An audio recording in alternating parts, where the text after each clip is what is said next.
Caller took the contour path under the towering crags of the 12 Apostles. He had not seen this part of the Cape Peninsula, and had decided that morning to take his tea with him and stroll along in the sunshine to admire the beautiful scenery and fill in his diary, which he had been far too busy to think about. As the sun grew hotter, the pine trees lining his route gave ample shade, and after strolling for some distance, he settled down on a stone seat to contemplate. "I shan't go home. I don't like the cold. Hare will miss me. No, he won't. He has all the other friends on the river. Shall I? Well, why not? I may live to regret it," he murmured to himself, quite unaware of the figure making its way towards him. Lucifer had his head bent and was deep in thought. He mumbled, "I shan't go home. I'll have to think of something. They might laugh at me. Oh, the shame. My reputation is in ruins. I'll pack tonight." And he sank down on the stone bench beside Caller. They both started when they realized they had company. "Goodness me!" cried Caller, and jumped up in alarm. "Dear frog!" cried Lucifer, and looked so distressed that Caller forgot his fear and sat down again. "You do look bad," he said to the crumpled figure at his side. "I am bad. Oh, Mr. Frog, never feel shame. 1,000 branding irons are preferable." "Life is full of pitfalls," said Caller, nodding wisely. "Pitfalls? Pitfalls. I shall retire to the bottomless pit. You have given me the answer. There is no need for me to return home to face the press.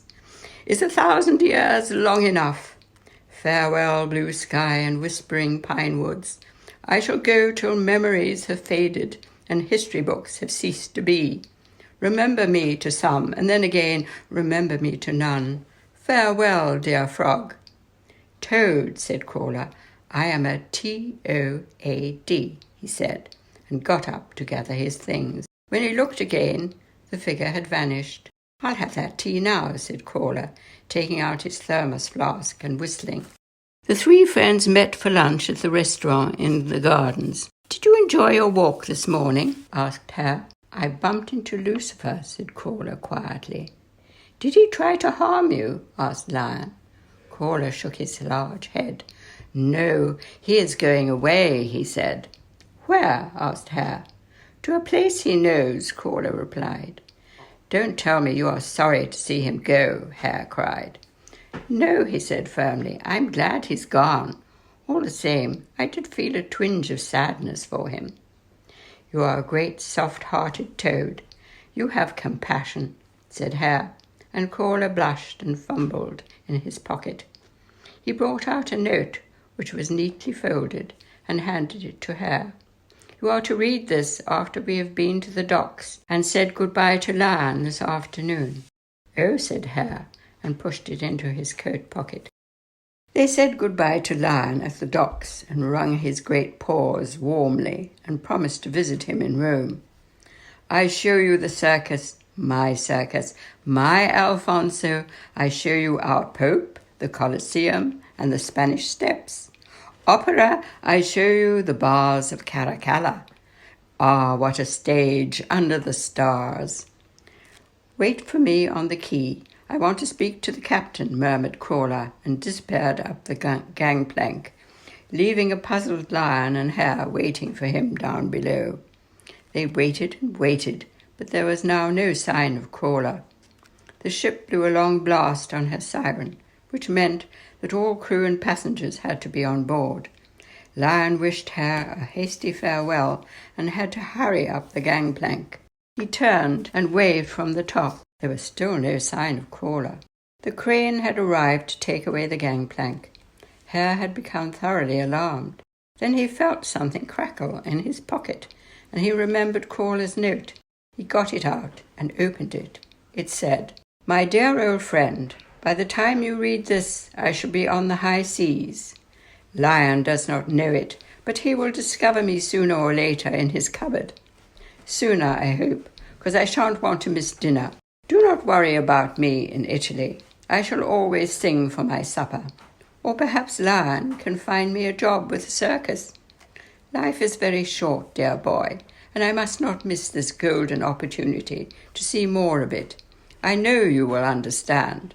Love and best wishes from Crawler. Naughty old Crawler, said Hare, turning sadly away. He was never one for staying behind, he thought. How he would miss him, his grumpy old grouching, his flashy old neckties and fanciful lies. Hare had become very fond of him. He would miss the extra weight in his luggage on the journey home. Then he smiled slowly. They had each accomplished something. Lion had regained his lion's heart. Crawler had learnt that life was full of opportunities, and he, Hare, had discovered that his own wisdom was by far the best. On the way back to his hotel, he bought himself a souvenir. It was a grey stone hippopotamus, and it was very heavy. He wrapped it carefully in his scarf and put it at the bottom of his red travelling bag. He felt comforted. He could almost believe that two eyes might not appear over the rim as he felt this extra weight of the bag once more as he lifted it onto the seat of the car before driving to the airport to catch his plane. He looked back once for a last glimpse of the lion, the devil, and the table. The end.